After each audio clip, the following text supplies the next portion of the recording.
Welcome to the Zono Sports Show, where you know Zonos. It's so good to be back after Thanksgiving. I know I made you guys wait. You had to wait on a show. Had to wait on episode 35, but I am here, and we have a lot to talk about. Did you eat good? Did you eat plenty of stuffing with cranberry sauce? Any chitlins? I didn't get any of those, and I do love them.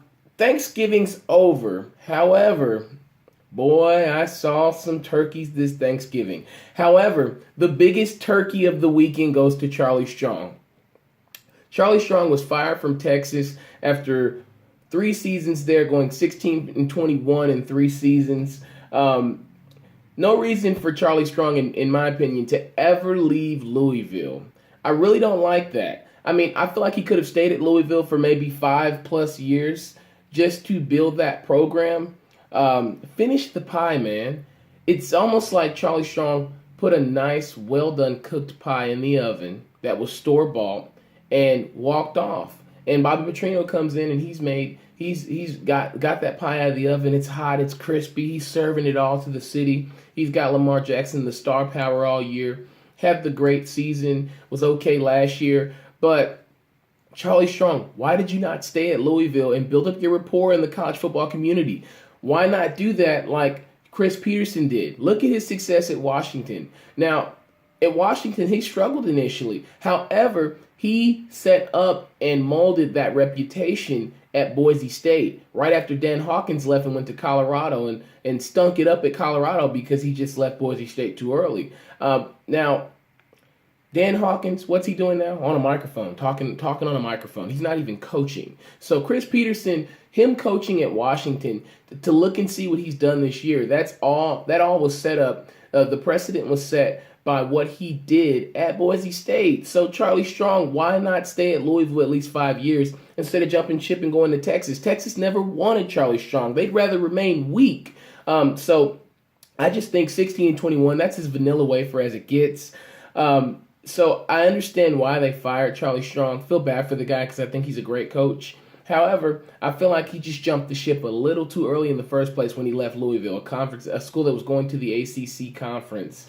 Tom Herman slides on in with the fished out fins. He gets that Texas job. They introduce him as coach. That seat's been hot in Texas, so I'm sure it'll be pretty warm for Tom Herman if he does not experience the same level of success as he did at Houston right away.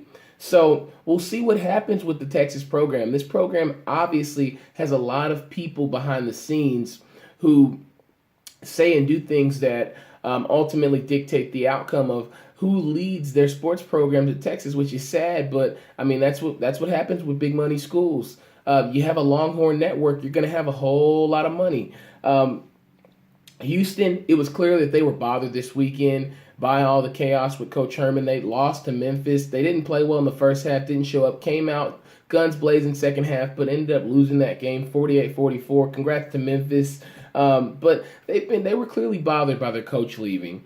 That just does something to players to know that a guy that this is Tom Herman, he kisses on his players before they walk out of the locker room, before they walk in the locker room. So they obviously care about this man. So it's obviously affected them in some way, shape, or form. Now, we move right along. The playoff committee has a long Christmas list, obviously, and there are things that are happening in their favor. Western Michigan finishes 12-0 versus Toledo. Boise State lost to Air Force. So what does that do? That quells the discussion about who's the best mid-major from the other five. Yeah, that's Western Michigan. Easy cheesy. Now, Clemson, they smacked South Carolina 56-7.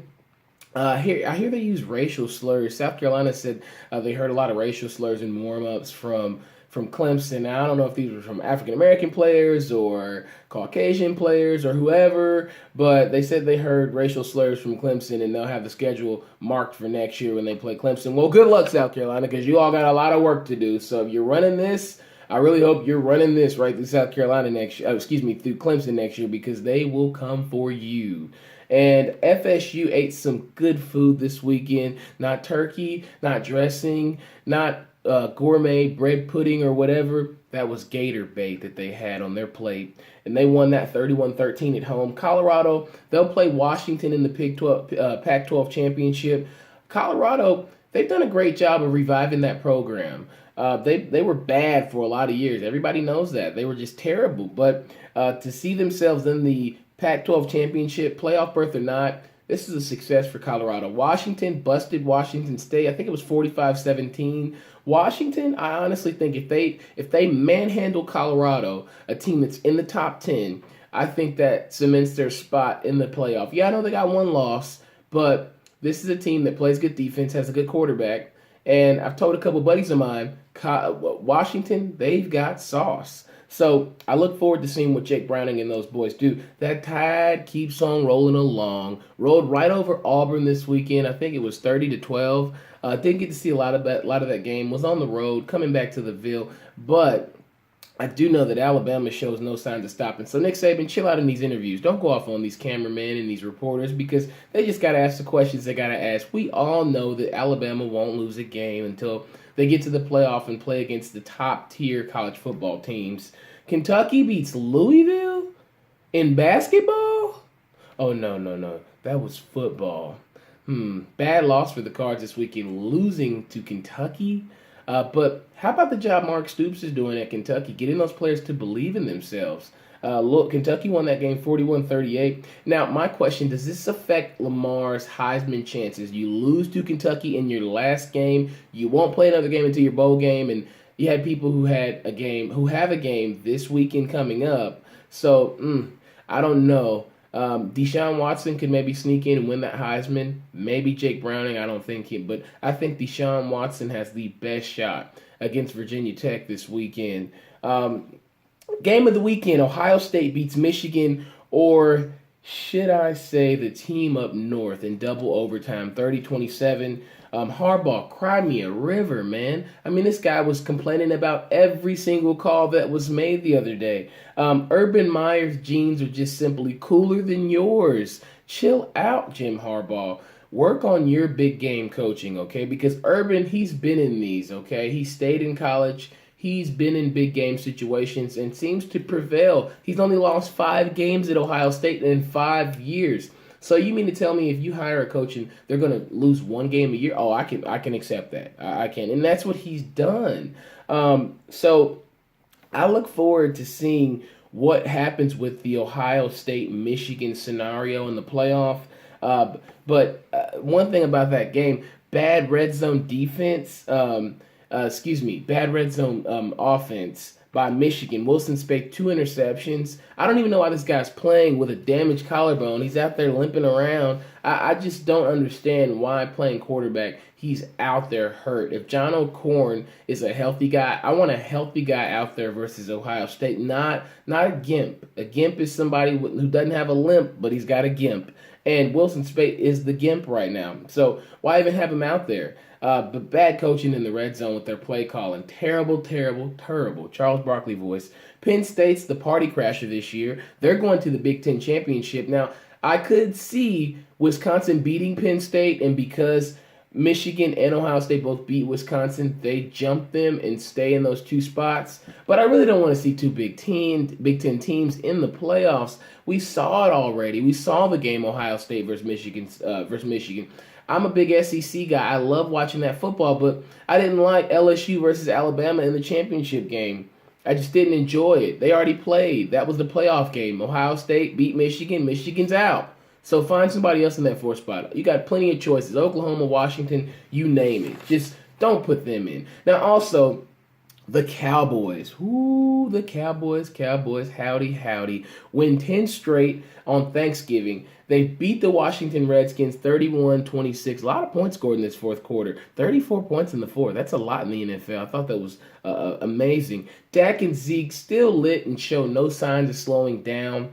Dak, no picks. Zeke had 20 carries for 97 yards, 2 TDs. So we're seeing that these rookies are the real deal. We've said they were the real deal, but they are constantly and consistently carrying this football team. So I think, honestly, Dallas right now, they're making Super Bowl soup in Dallas. And it's not chicken noodle. It's not clam chowder. That is Super Bowl soup in Texas. And they've got a chemistry and a concoction that everybody might as well start sipping from. Now, also, I will add this. Give a kudos to Kirk Cousins. He must have heard about what I said about his noodle arm. The guy went out there and threw for 449 yards, 3 TDs, 41 of 53. That's not a bad game. However, they did lose. But I wanted to shout out Kirk Cousins because he didn't play with that noodle arm. I mean, it was more like a linguini string or something like that. But Kirk Cousins, congrats to you, man. Also, the Lions, they've got first place in the NFC North in the NFL. Now, they beat the Vikings. How do the Lions have first place in the NFC North? I grow up and I still get to watch replays of old 90s playoff games from the Lions because they just don't have that much success in Detroit. But is the world ending? Did Eminem give Papa Doc another Hot 16? I'm not sure because the Lions, why are they balling like this? Why? Now, maybe it's because Matthew Stafford's playing really well. Golden Tate's a stud receiver. And then you've got people on defense like Mr. Slay, who's picking stuff off at the end of the game, giving that team a lot of momentum. They believe in themselves. Jim Caldwell must be doing something. However, Green Bay, I'd like to say, broke their losing streak. But the Lions, they are roaring, and they are in first place.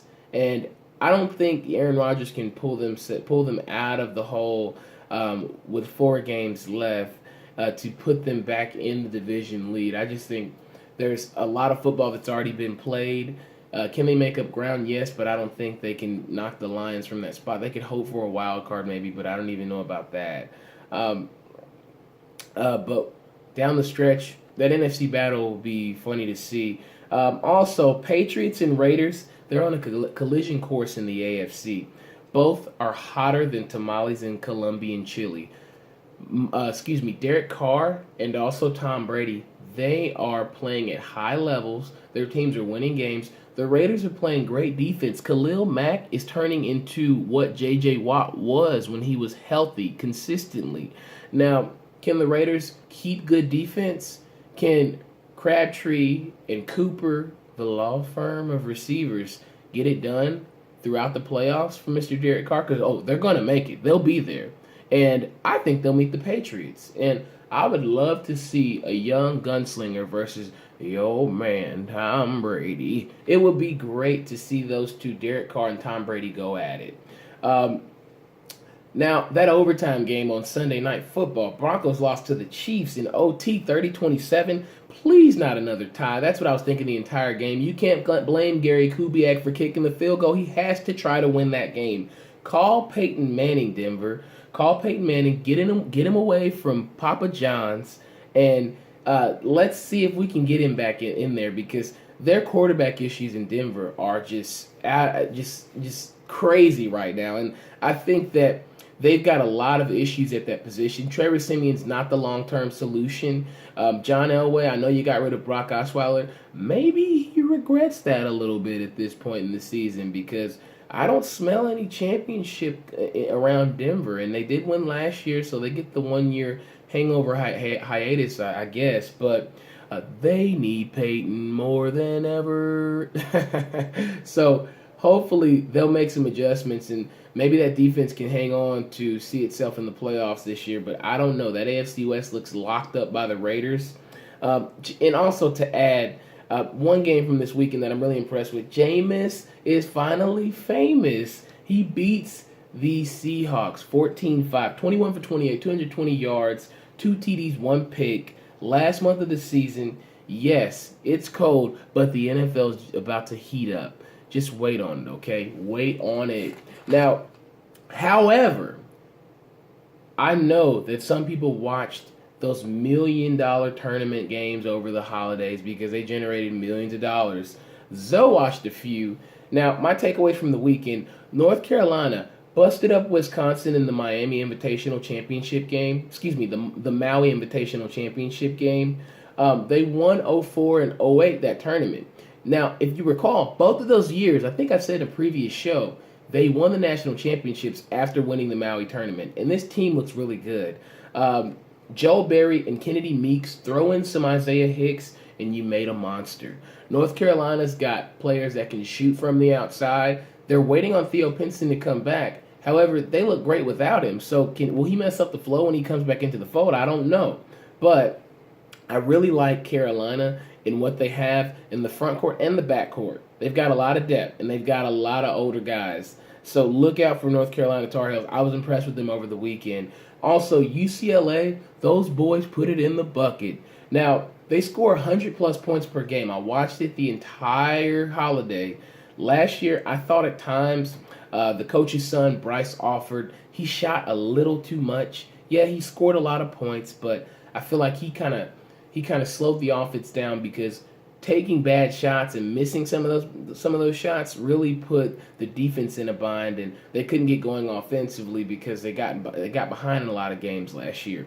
But this year they've got the freshman phenom Lonzo Ball. Oh, and Lonzo Balls, he is showtime right from your living room. Okay, so turn on your TiVo and rewind that. Now he carries the ball like a granola bar. I love how his hands are large and he can flip it up and he can pass it here. He's got great control over his body and his skill set. So I like UCLA. The inside presence could make this team a championship contender. Thomas Welsh, if he continues to develop his game, that big man, he could be a force in the middle, but he's got to get a more consistent jumper off of the elbow because I saw him miss a lot over the weekend, and I just kind of. So Thomas Welsh, work on that. Help your team out. All right. Now also Coach Cal and Kentucky, they've been blowing out your daddy, your mama, and your greasy grandmammy. They have not stopped. They've scored 100 plus points in 3 straight games.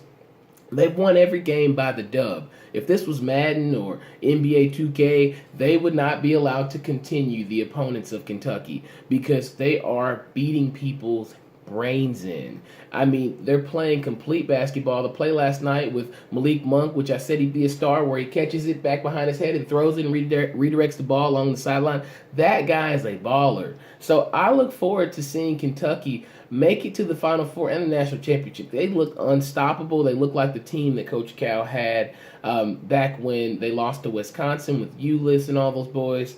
I really like this Kentucky team. And they got to work on free throws, though, because I still see a lot of misses. Coach Cal, 5 minutes before practice. 5 minutes. That's all you need. Surprise team of the weekend, though, Baylor is 6-0. And they won the Battle of Atlantis. They beat Oregon, Michigan State, Louisville. Graduated 37% of their senior class. Now, I like this team because they got that link with Jonathan Motley and also Joe Lual-Seal Jr. So watch out for Baylor. That team, they came from out of nowhere. Nobody even talked about Baylor at the beginning of the year. But, hey, Baylor's all right. Now, Russell Westbrook, triple-double savant. Best production since Oscar Robertson. I like Russell Westbrook. I said at the beginning of the year he was an MVP, NBA-type player, and he could win it this year. I said that. 8th triple-double of the season. They've only played 19 games. This reminds me a lot of the Kobe Bryant stretch where he scored 50 point, 50 point, 50 point, 50 point. So I look forward to seeing Russell Westbrook continue to ball out. Anthony Davis obviously plays for one of the sorriest teams in the NBA. Not the sorriest, but one of them. He came out and talked about that his teammates, leave everything on the floor. People have been criticizing them and what they do. Get this man some help, okay? It's Christmas. Call Red Cross, call Salvation Army, but Anthony Davis needs help. He's a star, does not deserve to be struggling like this. 6-12 on the season, the Pelicans are. So I don't know. Hopefully they get better. The Warriors won their 12th straight versus the Hawks. Found the flow for killer offense. Chef and KD, they finally announced themselves as the Ocean View Boys. They're knocking down those deep shots. They're scoring 120 points a game and stuff like that. They lead this orchestra. Maestro Durant is fast at work. So I like the Warriors and the way they're playing. I said that they'd find a way to get it together. Everybody's finally learning their role. They're getting it done. Now, will they continue to win? I look forward to seeing their Christmas Day game. This team, I think, could be one of the best teams in NBA history, and I think they could break that 73-9 record, honestly. So we'll see down the stretch. Tune in Thursday to Zoe Knows, and we'll always rap about something. I appreciate you all watching. A little longer show for you guys because, I kept you guys waiting for a whole week. So, of course I had to give you some juice on a Tuesday. Thank you for watching Zono Sports Show, where you know Zono.